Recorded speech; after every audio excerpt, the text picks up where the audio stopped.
Man, what's happening, man? You got Marshawn, Beast Mode, Lynch, Doug Hendrickson, and Gavin Newsom, and you're listening to Politickin. June on the beat. June on the beat.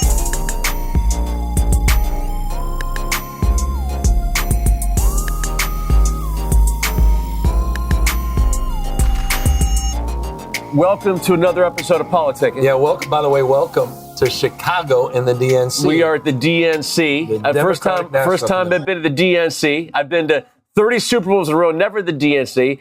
Pretty cool element. I like it. This is my Super Bowl. This is the political Super Bowl. And by the way, where the hell are you, Marshawn? Why aren't you out here? Hey, Gav, I'm in an undisclosed location right now. You know what I mean? Can't be telling my whereabouts. Can't give up my coordinates or nothing like that. But just understand where I'm at. They got the best motherfucking cigars that you could ever bless your motherfucking lungs with. You understand? We're sitting here talking politics, and Marshawn somewhere, warm weather. I would assume warm weather somewhere with cigars. Hey, Fresh, stop pocket watching, my boy. Stop pocket watching, my boy. But man, make sure y'all go holler at my youngsters out there in Chirac. Tell them I said what's happening. We will. Y'all gonna be good though, man. I gave y'all the G pass, so it's good. You feel me?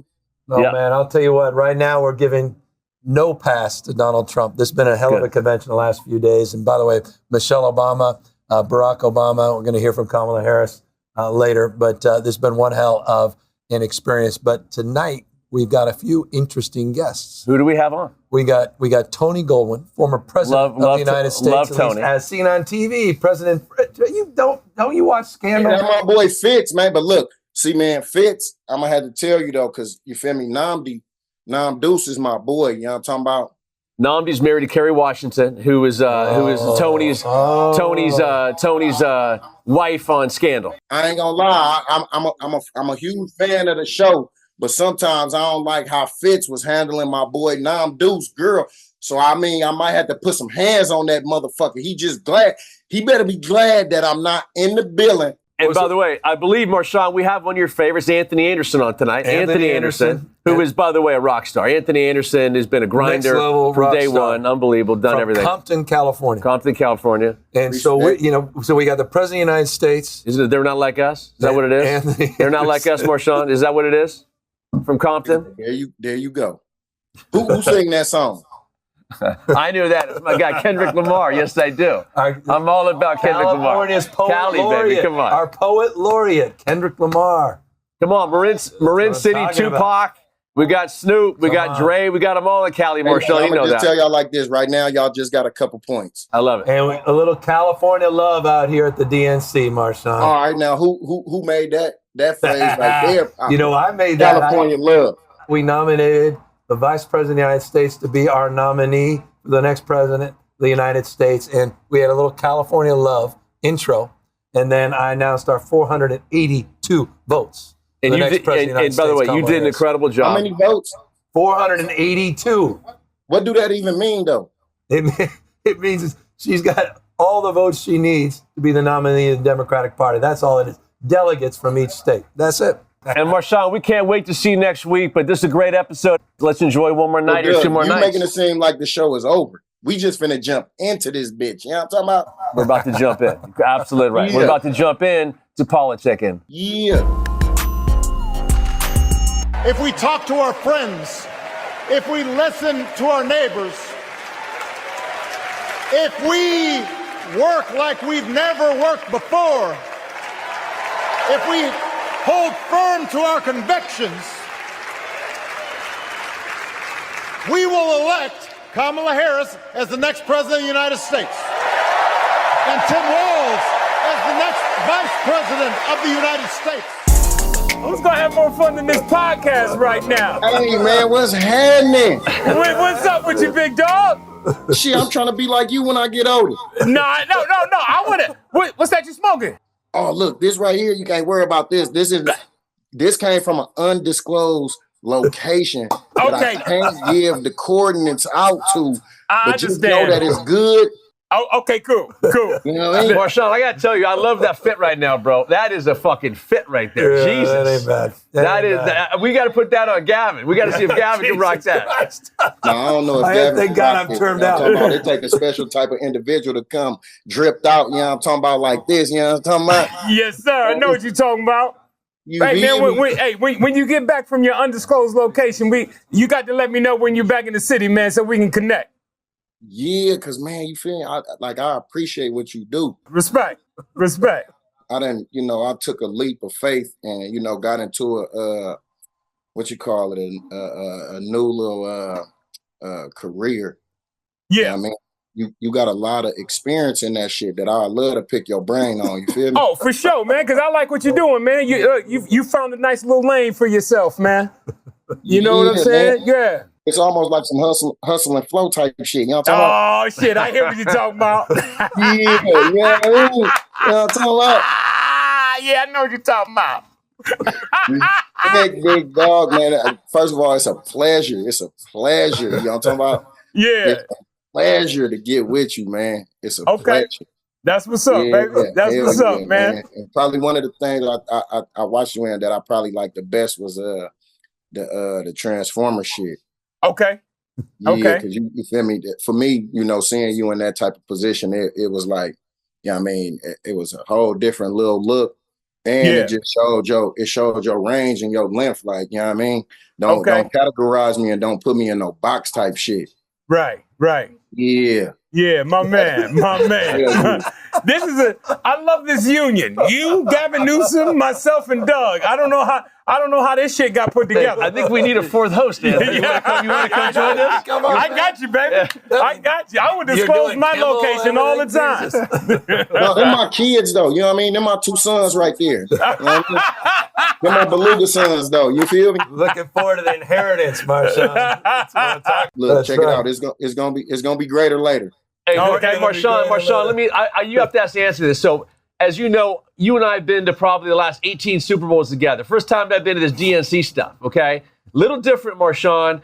It's kind of like the Super Bowl in some respects, without the day parties. They got the political groupies outside? Yes, sir. Oh, okay. I'm trying to see what that political girl talking about. You know what I mean? What they talking about? What that political girl do? I want to see what that political folk do. You know what I'm talking about?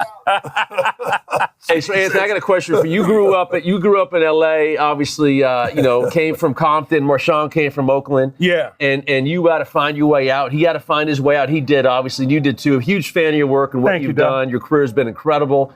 You've been a hard worker, done your thing. Did you always want to get into show business, or how'd you get out of there, get into what you got to do? This is all I ever wanted to do since I was 9 years old. Right. I'm the oldest of 4 kids. My mother was a failed actress back in the day. She's still a horrible actress, but she's working now. Horrible. Oh, yeah. But she was in the production at Compton Community College of A Raisin in the Sun. And me and my 2 younger brothers were in the back of the theater at the time, and I looked up on stage, and I said, that's what I'm going to do with the rest of my life. Wow. I only wanted to do 3 things. I wanted to play football for the Dallas Cowboys, I wanted to be a lawyer, and I wanted to be an actor. And at 9, I realized that if I became an actor, I could become all 3 of those things and whatever else I wanted to become in life. Love that. I mean, you literally had that clarity? Yeah. I mean, no BS. No BS. That's not a story that you're not telling yourself. No, it's real, man. You literally looked up, said, this is what I'm going to do. I was in the backstage, in the back of the theater playing with my brothers and my 2 brothers, and I looked up and just saw them doing what they're doing, and instantly I said, that is what I'm going to do with the rest of my life. How did you manifest it? You just started? Any opportunity I got to be in front of a captive audience, be it singing in the church choir, singing solos in choir, and I can't sing, reading aloud in school, spelling bees, anything that got me in front of an audience, I jumped at the opportunity. And then I sought out, acting conservatories and acting classes and whatnot at an early age. Went to the High School for the Performing Arts, went to Howard University as a theater major. So, but since the age of 9, I put the hours in, and that's what I've been doing. But that's really, it's interesting that you had that mindset of in front of any audience, because that kind of describes your career today, right? Yeah. From the Emmys to Plug and Play with Kimmel, to doing these games. Back to anywhere there's a damn audience. Yeah, mindset. I've always been fearless. Yeah. I've always been fearless and confident in who I am and authentic to myself. You know what's so interesting, Marshawn? You're the same damn way. But how the hell? How do you? Is that your parents? Is that your upbringing to find that fearlessness? I know one thing. You guys both have good mamas. I know Mama Lynch. Oh, I know sir. Mom Anderson. Oh, wait, hey. Your mama play bingo, Marshawn? You goddamn right. Man, come on, man. That's why my mama wouldn't come to the White House to visit Obama, because she had a bingo tournament. Goddamn. Hey, and ain't nothing gonna stop a mama from getting to that bingo. You know what I'm talking Not about? at all. So we definitely not got even to the get together. motherfucking president. Yeah, exactly. We got to get together, man, and get our mothers together, because that's what it is, man. It was upbringing, but it's also something that I believe we were born with. It was instilled in us as well, but you know, we were born with that, man, and that's something that you can't get away from. Yeah. You know, because you've always been real, Anthony. You've always loved what you've done. You've always been real. He's always been real, and even right now, you're here. A lot of people don't want to mess with the political stuff. You're here. Marshawn's doing a show with us because you know what? At the end of the day, you don't give two shits. You want to do what's right for you, right for your family. Am I right? Yeah, exactly. And live your life that way. Exactly. I mean, isn't that why we're here? Yes. You know, voting is my black job. That's what my parents say, Marshawn. Voting is my black job. You know, we got to make a difference. You 100%. Know what I'm saying? And I keep telling these kids whenever I go back to the hood, whenever I go back to Compton or whatnot, you know, we got to start from an economic base, you know, first and foremost. But also, we can't wait for every 4 years to make a vote. We got to vote locally at the local level. You know, superintendents, school supervisors, or whatever they call comptrollers and all that. We got to vote for things that affect us directly in our neighborhood. You got it. You know, because those are the people that really are going to have an effect on our lives. Damn, I'm glad you said that, because I for sure was finna get on Gavin and Doug ass like, man, y'all at this shit right now to run DNC. You know what I'm talking about? Who in that motherfucker got a voice, you know what I mean, to stand up and, you know what I mean, look at it from a perspective of what you just gave right now. So I'm glad you in that motherfucker. And I don't want you to, you know what I mean, miss a beat without, you know what I feel me, educating my two sons, you know what I mean, on some shit that you just spoke about. Because, you know what I mean, we had these talks all the time. Yeah, no, definitely. You hear from an outside, you know how kids be when they hear their parent talking like, that's just Pops, he just talking shit. But, you know, when they hear from somebody else, it starts to resonate with them. You feel me? Yeah, no, definitely. I mean, I'm glad you said that. Yeah, no, that's being a parent, man. I sit down, you know, you met my son. Both of you guys met my son at the game, you know, so he doesn't listen to me because I'm his father. Right. But he'll listen to Marshawn, he'll listen to you guys, and you guys are saying the exact same thing. Amen. So it's good that we you know, look, it takes a village. You know what I'm saying? And sometimes the people in the village didn't always listen to the head of the village. It comes from the other elders. And that's what happens in our community. That's what happens within our family. And so, you know, I'm glad you said that, Marshawn. And I'm just here to have my voice and to do what I do, man. What was it? I appreciate that. Were there folks in the community? I mean, who were the big mentors? Who were the people you looked up to in Compton growing up?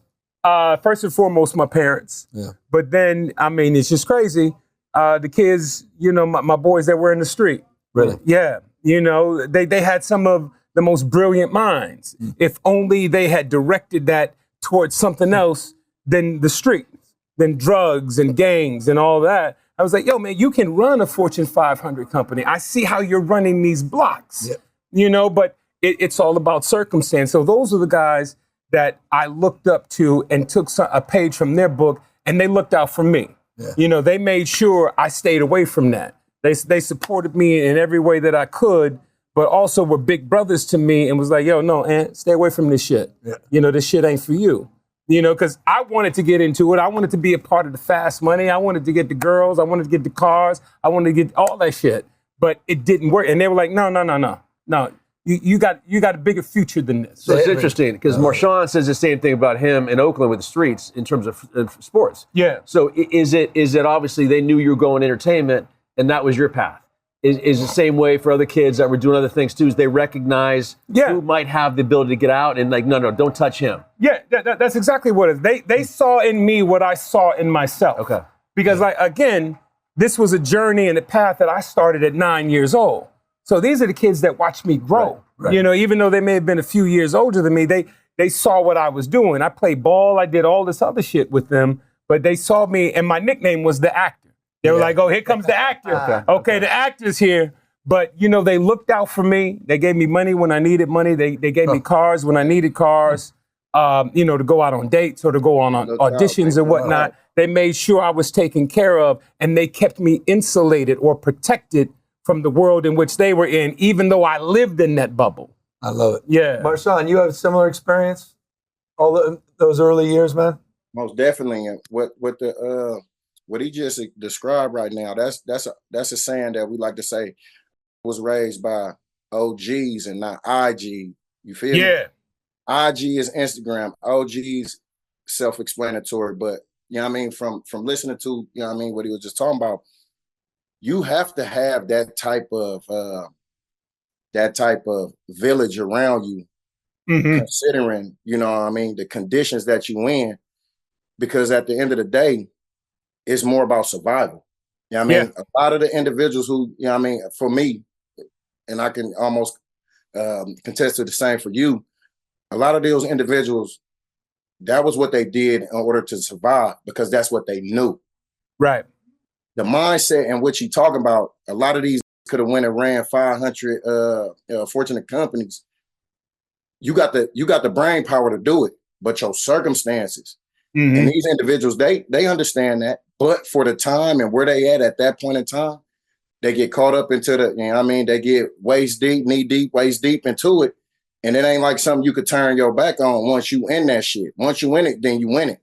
But for the younger generation coming up, you know what I mean, you want to see them do better for you. So therefore, when you do that, their payoff is seeing you go and put that shit into action, whether it's, you know what I mean, acting, whether it's sports. You know what I mean? One thing that you said that resonated with me was a lawyer. I'm like, damn, you was thinking beyond. That's how, you know what I mean? Yeah. You was already outside the box before, you know what I mean, at 9 years old to see some shit a lot of us, we don't see. And to have that type of mindset and then put it into the fact, well, shit, if I act, you know what I mean, I could be that lawyer. I could be that doctor. I could be that motherfucking politician or whatever the case may be, and bring that shit full circle and still be able to put on for individuals who might not see it the way that you do. But now you got a different type of, you know what I mean, you say you vote black, but now you got a different responsibility to the black community. And that's to give the ism back now that you done conquered, you know what I mean, your position and where you at. So hell yeah, you feel me? You know what I mean? That's my come on, dog. We got to chop it up when you're back, man, because it's all about pain. It's exactly how Doug and I talk when we're together. I mean, it's exactly. Just look at the candidates. Kamala cares about kids and families, cares about America. Donald only cares about himself. On her first day in court, Kamala said 5 words that still guide her. Kamala Harris, for the people. That is something that Donald Trump will never understand. So it is no surprise, is it, that he is lying about Kamala's record. He's mocking her name and her laugh. Sounds familiar. But we have him on the run now.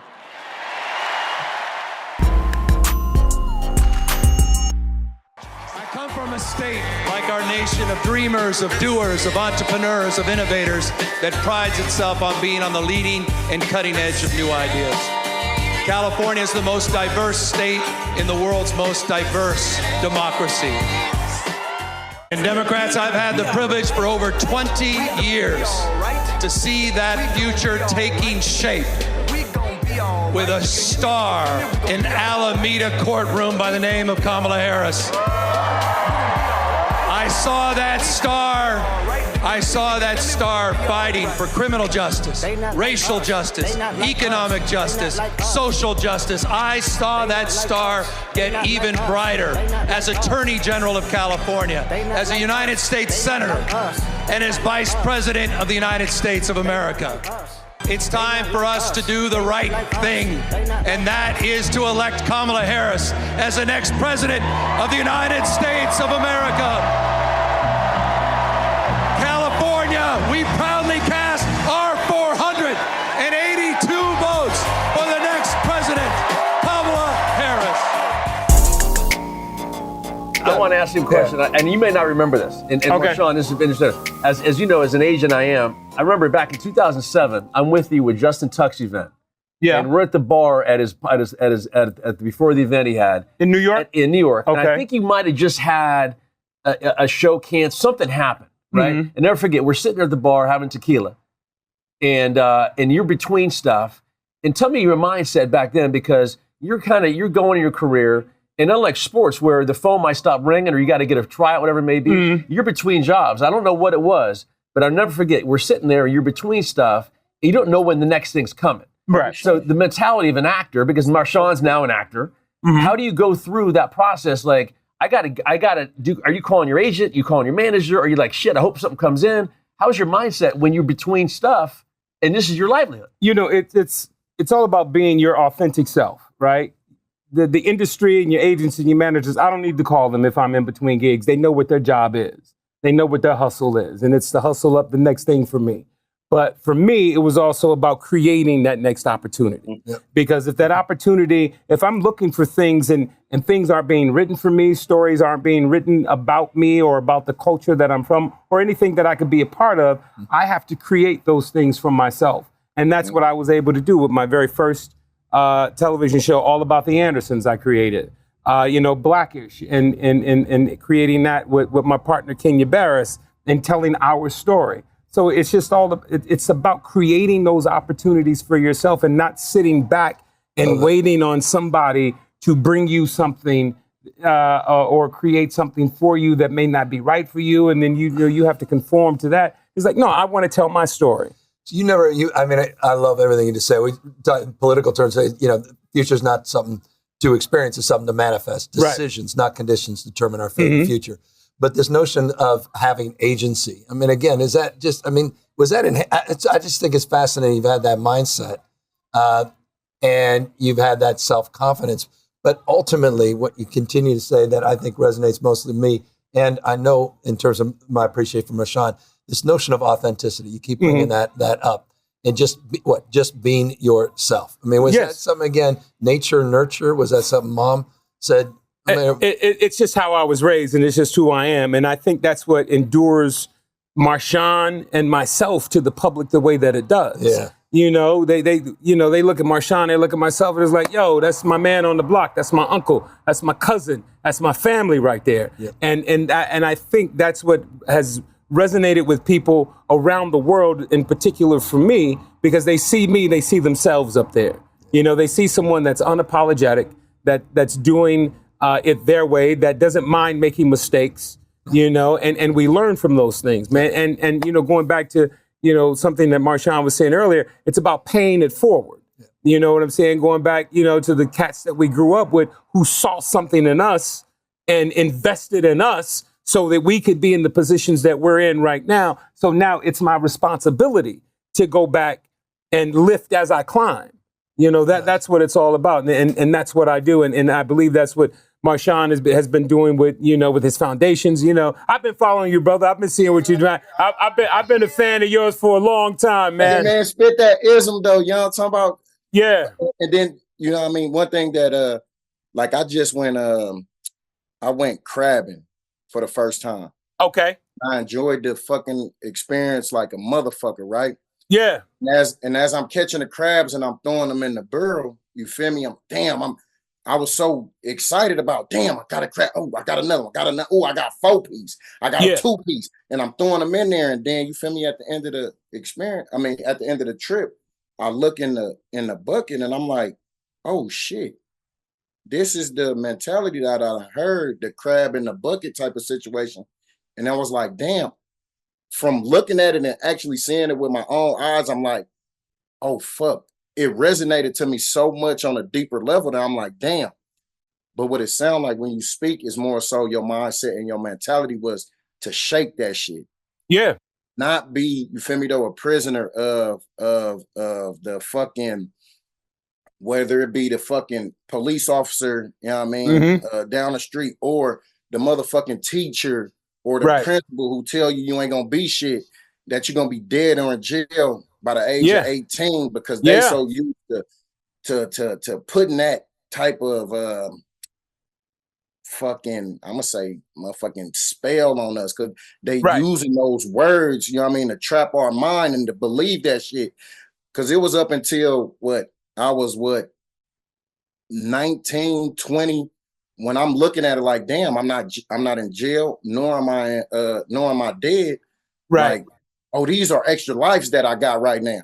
You know what I mean? I'm looking at it like that. Like, I just got a green mushroom and now I got an extra life. All right, now I got another time to try this. You know what I mean? When you talk about, looking at it from not making a mistake, from making a mistake and being comfortable with that, knowing that, motherfucker, I ain't perfect. You know what I mean? I'm going through this thing called life, and I might have been given, you feel me, though, the short end of the stick, but I'm going to make sure I rock how I rock, and I'm going to enjoy this shit, but at the same time, I'm going to make sure I bring individuals along with me who, for sure, didn't have an opportunity or a chance. Yes. But now I get to show individuals, because anything I do is almost like, ain't nothing new under the old moon. You feel what I'm talking about? Right. And, you know what I mean, there has been innovators and motivators, you know what I mean, before there was even a thought of a Marshawn Lynch. And now when you talk about paying it forward, like, you know what I mean, you say you vote black, you know what I mean? I fuck with my niggas and it's almost all right. Look, I'm not the first one to do this. I'm not the last one to do this. But hey, check it out. Don't get caught up with that mindset that we got to be the crabs in a bucket.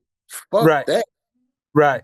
Create our own situations. I love the crabs in the bucket. Crabs in the bucket. To go beyond. You know what I'm talking about? To go beyond what an individual is gonna put on us to make us wear that shit. Like, that's who we are. You know what I'm talking about? Fuck that. Hey, let me ask you a question. So you grew up a sports guy, and you're also a political guy. Yeah. You could trade places with Marshawn going to the Hall of Fame, winning a ring, or the governor. What do you growing up? What do you want to do? Oh, you could be governor, or you could be Marshawn in terms of his career. Shit, I'm Marshawn Lynch all day, every day, baby. Really? I'm Marshawn Lynch all day, every day, baby. This was going on. I know the shit you go through. I don't want to go through that shit. Actually, no, I don't want to go through that shit. I'm gonna tell you G shit. When they put out the picture and the press release, I wasn't even aware of it. You feel me? Because I don't run my Instagram. So as I'm walking through the airport, I'm on my way to go and shoot our first episode. Yeah. And a motherfucker walk up to me like, you fucking scumbag. You're fucking terrible. And I'm looking at take my earphone on like, what's up? I'm just here so I won't get fined. Like, what? Fuck you, you scumbag. And I'm like, oh shit. Oh, that hit different. Yeah. Hey, you cool, bro? Like, fuck you. You fuck with Gavin Newsom and association. Yeah, this is the story I was just telling you. I mean, it's deeper. You know what I mean? A whole different ball game. Right. Marshawn, you should walk the mean streets of the convention with me. Yeah, at the DNC, you'd have a different feel, a different sense. Oh yeah, it's a different. Yeah, it's a different. It's Monday through Sunday. Yeah. For me. So Anthony, I think Marshawn. One thing I appreciate about him, the mental health part. When at the press conference, take care of your mentals. Yeah. Take care of your chicken. Yeah. For you, I appreciate you doing the mental health. I mean, doing the men's health stuff for men that people don't want to do. Right. Getting the exams and whatnot. Take me through your mindset on the health part of it, of what you've been so passionate about. Well, I'm a type 2 diabetic. I was the first person diagnosed in my family with type 2 diabetes. Then my mother became diagnosed with it.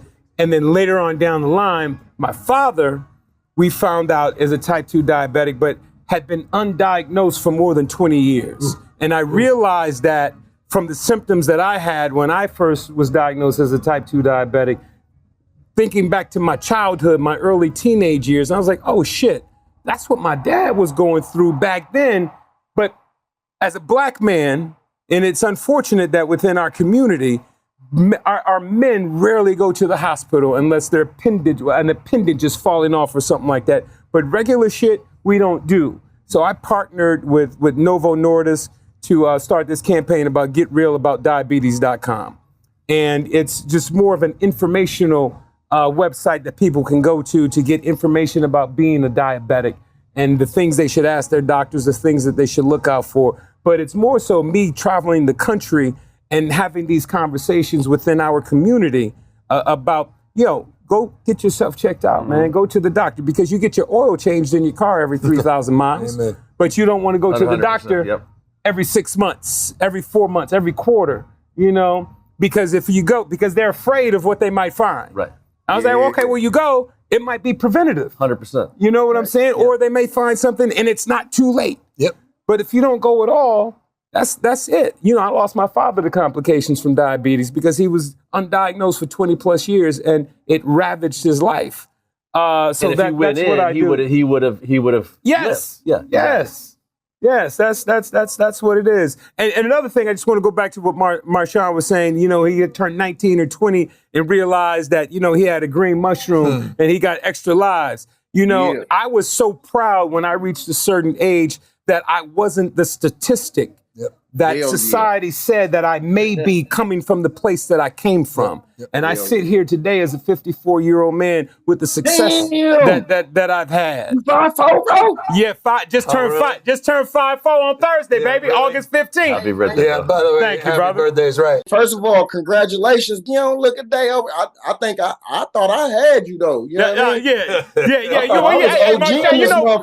Hey, Marshawn, you know black don't crack. Can't say that shit. You know that shit chip around the corners a little bit, but it don't crack. Hey, man, hey, on God, I respect it, my boy. Damn, I didn't know you was OG like that. Yes, sir. So to sit here as a 54... What the hell, 54 ain't that goddamn Hey, he's a little older over here, Marshawn. Hey, you guys bitching about it. We're acting like we're some goddamn ancient, but look here. But to be 54, coming from where we've come from, seeing what we've seen and experiencing what we've experienced, I can tell you this, there are not too many 54-year-olds from my block. That I grew up with. I get it. And there's not too many 38-year-olds from my hood. You know what I mean? Exactly. Most of them I done either buried or I got to get on the jack and talk to them while they in the pen. Exactly. And that's how it is for me. So your 54 ain't really a 54. Your 54, you feel me? Fresh. Well, you know, our 54 today is different than the 54 that we grew up with. Yeah. You know what I'm saying? On my mama. Exactly. Be 54. Yeah, and to be 54 sitting here on a Zoom with you in an undisclosed location, sitting next to the governor and sitting next to Doug, who does what he does on the big level. Yo, I'm winning. Hey, so Anthony, here's a beautiful thing. Accomplishing shit, you understand me? We talked about this other day with Marshawn. So this is the year Marshawn's going to go to the Hall of Fame, right? Yeah. But guess what else we did? We talked to Kimmel the other day. Okay. And Kimmel said, listen, my favorite host is Anthony Anderson. Yes, sir. So we also have to campaign for you to take that job over when he retires. He mentioned to us, he's probably going to walk away. Yeah. We said, hey, boom, well, who's the next host? It might be you. He knows. So now we got a position for that. He knows, man. You know, next to Adam Carolla, I've sat on Jimmy Kimmel Live more than anybody that's ever been there, and I've hosted or co-hosted the show more than anyone that's come on. And Jimmy's my guy, and he knows that whenever he leaves, I'm putting my bid in to take over. Oh, you're not even hiding. Show and being a doing that, hey man, that's different. Yeah. We had a conversation where, you know, I say when we look at the individuals from our neighborhoods, you know what I mean, we don't see too much. You got, you know what I mean, the most successful motherfuckers that we seen that done touch, you know what I mean, some chicken probably come from, you know what I mean, pimping, hustling, drug dealing, you know what I mean, just trying to make ends meet. But when I look at this young individuals, well, you ain't in front of me, but you know what I mean? You get the point. Yeah. And then I'm like, okay, from the movies to the producing, the directing, all the shit, you know what I mean? To talking about being the next host for the Oscars type shit. Yeah. Are we doing that? Are we doing that? I'm throwing my name in the hat for it too, because Jimmy walked away from that too. We got that up too. You know, I've already done the Emmy, so we gonna see. But you know what? You got to claim it, you know, and that's what I do. I claim it as my own if it's meant for me to have. And just manifest it. I love it. You know what I'm saying? And that's how I live my life. It's up to us to remember what Kamala's mother told her. Don't just sit around and complain. Do something. So if they lie about her, and they will, we've got to do something. If we see a bad poll, and we will, we got to put down that phone and do something. If we start feeling tired, if we start feeling that dread creeping back in, we got to pick ourselves up, throw water on our face, and what? I'll be getting out every day to help people get out and vote on November 5th and elect Kamala Harris and Tim Walz as the next president and vice president of the United States. After the results are tallied that night, we can, in the words of the great Steph Curry, we can tell Donald Trump, night, night. Thank you. What do you want to do the next 5-10 years? Besides the Kimmel Show and all that, what else excites you that you want to do that you haven't done or do again? Movies or TV or whatever it may be. Continue in my lane as an actor, movies, TV and all that, but also give other people the opportunity to tell their stories who may not have the opportunity now. Mm-hmm. We stand on the shoulders of those before us. And it goes back to me saying, it's my responsibility to lift as I climb. So somebody made an opportunity or made a way for me to do what it is that I'm doing. So it's my responsibility to make a way for the next generation. So that's what I want to do. I want to get more involved in having people tell their stories and producing things with and for them. That's what I want to do. I'm going to continue to be in front of the camera as an actor and behind the camera as a director. But more so, I want to get on the production side and build brands for other people. I love it. Yeah. I love it. And how do you think this brand building's going for Kamala Harris? Hey, man, we both HU graduates. Now you want to get political with your big head ass. Yeah. We're both HU graduates. Look at your boy. So we're going to see. We're going to see. You went back and got your damn... I went back. Yeah, I went to Howard in 88. I was supposed to graduate in 92. I ran out of money. I couldn't call home and ask my parents to send me money. I was the oldest of 4 children. So I went back home with every intention on returning back to Howard University to graduate, but then life gets in the way. Get married, start having kids, my career takes off. My son got accepted to Howard University in 2018, and I was like, you know what, son? You've inspired me to go back to college. So I'm going to walk with you in 2022. You walked with your son? Yeah, but unfortunately, real life got in his way, Marshawn, and he dropped out after his freshman year, but okay. I walked in 2022. Okay, but you was in school at the same time as him?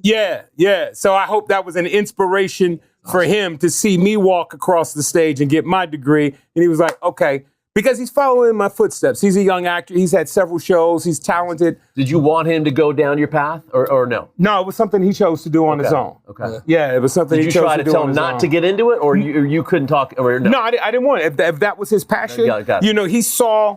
He was born into this lifestyle that we have, and he saw what it did for our family because of my hard work, and he wanted to be a part of that. And I can't deny and be like, no, man, don't do this. Don't go into the family business. I was like, no, you see what the family business has done for us. and he's talented. And just like it, go ahead and tell Brown like, hell yeah, bro, I appreciate what you did. You know what I mean? You get to rock out with your son. Yeah, I think we need to normalize what you did with, with your little one at the same time too, though. 100%. Yeah, everybody's doing it, man. Yeah, that's a motherfucking blessing. So I support him, man, and he's talented, and he's doing this thing, and he works. Very cool. Yeah, he works. Yeah. Well, you're working and pretty much everywhere. Congrats on all of your success. No problem. Thank you. Congrats on that damn degree. Thank you, sir. And thank you for taking the time. But Anthony, by the way, I want you to ask Gavin the same question. Give me a question you want to ask him. Because that's real. I mean, by the way, you know we do things like but here's the deal. Like I have questions. But here's the deal. What I love about Marshawn, Anthony, is people go up to him and you. And what do they want? They want to immediately get a picture. Yeah. No one wants to say, hey, man, how you doing? Yeah. How's your career? Exactly. What would you have done differently? What would you have done? So people don't ask these things. I like to ask questions. Okay, I got it. I want to know what question you want to ask. As an entertainer who's born and raised in California, who works in California, who's upset when we have to take our business out of California. I'm just curious, and this isn't your fault. I'm just curious. Oh, no, you can blame it on him. That's good. No. I'm just curious as to why don't we have the tax incentives that Canada, Georgia, Florida, all these other states have, especially when Hollywood is in the backyard of California, Los Angeles. This is our industry. Yep. Why are we exporting our goods to all these other places? We put our feet up. We stopped investing in our lead in the world we invented. It's competing with us all around the globe, as you know better than anybody. That said, I increased those tax incentives to $330 million a year. Okay. We also loosened up the requirements and stipulations on how you access those tax credits. And we're looking to continue to build on that and expand them. Deeply mindful. Yeah. Well, there's criteria for access. And by the way... Oh, shit. They go to red tape. No, we tried to eliminate the damn red tape. with the All new right. changes, Marshawn. I listened. No, we significantly increased them from where they were just a few years ago. It was literally triple where we were just a few years ago. But I agree, it's not yet near where we need to be against Georgia, New York. We go to these places. There's a 30% tax credit, a 40% tax credit. I just got finished shooting a film with I don't even know if I'm supposed to say the name, but shit, with Love, and we went and shot the motherfucker in Winnipeg. Yeah. You know what I mean? And I think I want to say it was because I was telling somebody that I think Georgia had the best tax credits for, the entertainment space, and they was telling me I think it was like 70%. It's something it's great. Crazy. I mean, and the problem is for us, it's a race to the bottom because the costs would be astronomical. And you look across the spectrum of issues from biotech, life science, nanotechnology, obviously the AI space. Everybody's chasing those incentives. And in California, I mean, I think we're trying to differentiate what's our added value, the creativity, to create a climate where people feel welcome, feel included, can fully express themselves, to continue to maintain that talent base. But it's harder and harder, and I recognize that with the bleed. Once folks move, and then you've got the studios building out in places like Georgia. So look, we're deeply mindful of this, and we, despite some of the budgetary constraints, maintained those commitments, and we're looking to advance them. So it's a legit question. 2 more questions. How can we? There we go. Getting his ass, man. Just getting to the tax thing. California. I'm born and raised in California. It's an expensive place to live. Understand. Can you just explain to me why our state income tax is what it is, and why does it continually increase in increments or whatnot compared to the rest of the country and whatnot? So, the vast majority of Texans pay more in taxes than Californians. Okay. And they have much more money too because of the oil. Well, can we say that? There is. Well, that's true, and it's not true. But there's a lot of companies that's moving out of California to Texas. And a lot of companies, in fact, moved back to California since 2014. We've never had more Fortune 500 companies than we do today. Okay. We actually just broke that record. That said, they could pay for that shit though. I had to move Beast Mode apparel up out that motherfucker because they was treating me. It all comes back to Hold on. I need to finish. Hold on 1 second, Beast Mode. Hold on. I got you. What's interesting about our tax, we have the most progressive tax rate in America. Okay. And the tax rate is is highest for the 1%. For middle class, we're about average compared to other states. And so it's about who you're for. I'll give you an example. In Florida, the 1% are taxed less than the bottom 20%. I mean, that's a value proposition. Think about that. And so, yes, California has a high tax rate, but not high taxes. Right. Okay. Compared to many other states across the spectrum. Property taxes, sales tax, you look at payroll tax, you look at all of those taxes, you stack them all together. California is slightly above average, lower than some of those red states for the vast majority of our residents, but not for the 1%, that 13.3% that you pay. Yeah. And so you're in that rarefied air, and that has not increased since 2011. Okay.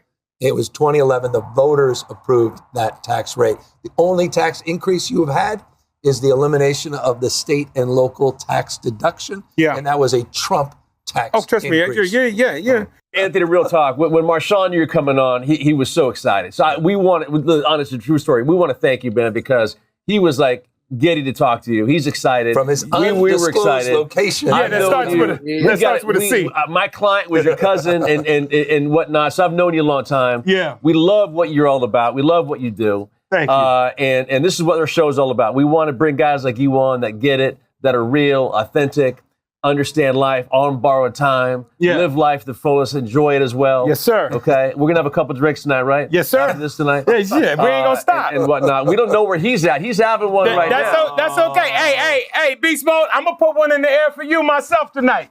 Yes, Lord. You know what I mean? Because I'm gonna tell you this much. I don't know how the laws is over here, so I don't want you feel me? No Doty right now. But you know what I mean, I do got good cigars. Very, very good cigars, if you catch my drift. I got you. You know what I mean? Undisclosed. I'm going to make sure I'm going to dedicate at least a good minute and a half to just remember that my nigga done put up a good, that beautiful flower smell. Yes, sir. to put me in my element. So I Yes, can do sir. things right here. Well, Marshawn, you enjoy your rest of your trip there. Anthony, we appreciate you, man. We all got to hang in Cali when we're back in Cali. Let's do it. that, okay? And let's get a movie together, you two guys, at some point. We got to see that. Marshawn, I need your info, man. I'm gonna get it from Doug. Is that cool? Hell yeah. But look, though, when you do got a situation going on, because it ain't even got to be no road. It could just be, hey, come down just to check out what's going on, just so I could see. You feel me? I'm more of a visual learner. You feel me, though? Yes, sir. Me and Doug like to joke, public school, you know what I mean? I was in special resource classes, you know what I mean? So you know what I mean? My learning capability, I have to actually be there. God, here we go. Oh, yeah. Here we go. What's really going on. Really? My ears. All right. I got you. Sean, we love you, baby. Thank you, We man. love you. Respect, man. King. All right, Big Smoke. Big dog. Hell You yeah, got man. it. All right. Yeah. And with your help, she will lead with joy and toughness, with that laugh and that look, with compassion and conviction. She'll lead from the belief that wherever we come from, whatever we look like, we're strongest when we fight for what we believe in, not just against what we fear. Kamala Harris was exactly the right person for me at an important moment in my life. And at this moment in our nation's history, she is exactly the right president. All right, Mr. President, it's good to have you at the convention. What the hell is it like? My own convention. Your own convention. Your own convention. But what was it like? I mean, you participated in a number of previous Democratic conventions. I think the big one for you was 2016. Yeah, that was the first time I was on the stage. Yeah. Right. And we're nervous as hell? That one I was nervous as hell. Because I had never done that before. And it's a very unusual environment. Really, to walk out on this stage in this huge arena with all the noise, it's different. At that time, we were doing the show Scandal, and I was playing the president, and Kerry Washington, who'd done it before, I said, do you have any advice for me? She'd done it in 2012, I think. Yeah. And she said, all I can tell you is it's the most nervous I've ever been in my entire life. I was like, oh, thanks a lot.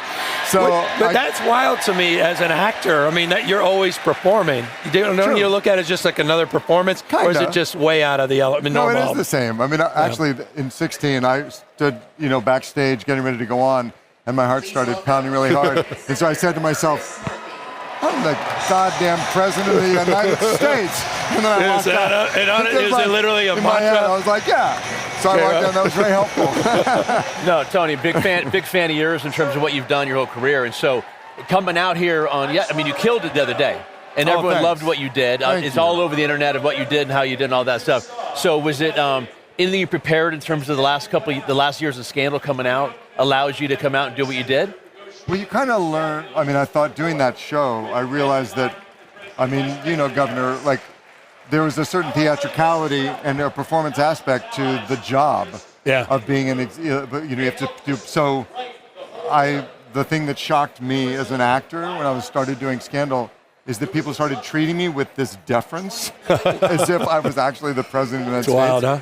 And it freaked me out. And then I was like, oh, everyone who assumes office is just a normal person who is doing that job and has to figure out how to find themselves. It's interesting. So I thought that was very interesting. And so then, the kind of imposter syndrome that sometimes we feel, you just go, well, no, I'm just going to play the role because that's what I'm doing, and I thought that must be part of the job anyway, and you get used to it. That's wild. Yeah. So what do you recommend, acting or politics? I mean, or are you going to stay? For me, I got to stick with acting. I would be no good at politics. Well, what do they say about politics? It's acting for ugly people. So you're good, brother. No, trust me, hardly. But so it's an interesting, for me, for people to put themselves out. It's such a polarized time. People are talking past each other. Everybody seems to be in their camps. I mean, it takes a little guts for you and your profession to come out and do something again and assert yourself. I mean, you got to really believe in this stuff. This is not, I mean, this is in your soul. Have you always had a political sort of bug and energy? I've always been fascinated with politics, and I've always been felt that as soon as I had a platform, that felt a bit fraudulent just for its own sake. I was like, I'm an actor. But when I realized I could use it to advocate for, initially it was advocating for causes or on issues specifically, the first campaign I was ever a part of was Hillary's campaign in 16. Because they asked me to, they knew I was a supporter, and then I said, sure, that sounds really interesting. So I've always been fascinated with it, but also I felt like if you have the platform, you should have the courage to use it for what you believe in. You know what I mean? And so, yeah, and the people I most respect in my world, whatever their beliefs are, you know, that they're not afraid to put themselves out there because they're worried about what someone's going to think or. Well, Tony, we always say, Marshawn and I, our co-host Marshawn, who's not here tonight, but he's listening, and me and Gavin, we all say we're on borrowed time. And I appreciate that because so many people are hesitant to jump in for a cause, and you've been doing that your whole life, the Innocent Project. But going back before that, as a growing up in your family, did you think about anything besides show business? Because your family's obviously an unbelievable, epic family in the show business. Did you ever think about going into finance or sports, anything else? Well, you know, I'm like the third generation of entertainment industry in my family. So as a kid, I wanted to do anything but. I didn't know what. Yeah. And then I was too young to think about what I wanted to do. But then in high school, I started doing high school plays, only just because my older brother did it, and I wanted to be like him. And immediately was bitten. The bug got me, and I was like, "Oh no!" I think it's so predictable. So, and then I, thank God, because it's been. And now, once I was able to kind of find my footing in the profession, I felt so lucky to be part of Legacy. It's It's a really interesting thing to be a part of a multi-generational family industry. I imagine that comes with expectations, but there's got to be some burden in that as well, right? It was at first, yeah. It was, but I realized it was my burden to figure out. In my 20s, before I kind of found my identity or my sea legs, it was hard having a famous last name and having everybody come up, "Oh, I know your dad," or my brother was very successful, my older brother, and so. But then I knew, I was like, I just got to push through, because honestly, no one really cares. People don't care. Right. They care if you're good, if you can do the job, or if not. Amen. You know what I mean? So, and whatever, sort of like we were talking about sticking your neck out for what you believe in. If someone's going to trash talk you for nepotism or whatever, it's like, that's fine. Amen. Yeah. By the way, Doug mentioned the Innocence Project, which I appreciate, because we've been doing a lot of prison reform out in California, trying to model. But the Innocence Project, a lot of folks don't know much about it. How'd you get involved in the Innocence Project? So I was I developed a movie that I directed that came out in 2010 called Conviction, which was a movie with Hilary Swank and Sam Rockwell. And it's a true story about a guy who spent 18 and a half years in prison for a murder he didn't commit. Right. And Sam played that character, and Hilary played his sister, Betty Ann Waters. And they were poor, uneducated kids from, outside Boston. And she was the only person who believed her brother was innocent. And she'd never graduated 10th grade. She decided, she said, if you stay alive, I will get you out of prison. Yeah. And she went to high school, got a GED, went to college, went to law school, became an attorney just to find a way to get her brother out. And she found this organization called the Innocence Project, which had pioneered the use of DNA to prove innocence. And she called Barry Scheck, my now dear friend Barry Scheck, who was here last night, and said, would you represent my brother? And they said, well, if you can find some DNA existing evidence, we'll maybe consider it. And miraculously, she found a 16-year-old box of bloody evidence in the courthouse of Boston, and they got him out. And so we made a movie of that, and then I found out about... And by the way, phenomenal movie. I've seen it several times. It's a phenomenal movie. Thank you. And so, yeah. Oh, look who's here. Anthony. How you doing? What's up, brother? Tony, stop talking. What's up, man? How you doing, man? Come on, you just played the president on television, man. This is real stuff. I don't know. Dodger hat, man. I'm from San Francisco, brother. This is hard. I know it's hard. What's up, man? Good to see you. All right. By the way, we're trying to get a Scandal reboot. We're trying to get you guys back on Scandal, you and Carrie, and we'll bring Anthony in as well. Anthony on. And we'll do a whole nother season. Anyway, so that got me clued into the whole innocence movement and the work that Barry and his co-founder Peter Neufeld, and they're both two of the great civil rights lawyers in the country. And now the Innocence Project is the foremost criminal justice reform organization in the country. So. It's extraordinary and profound. And it goes. so much of conversation about being, rich I just talked to Nick and guilty versus being poor and innocent sort of manifests in so much of the work that they're unwinding and reconciling. But that's great. So you've maintained that commitment. Oh yeah, on the in board support and advocacy. do everything that I possibly can. Yeah, that's great.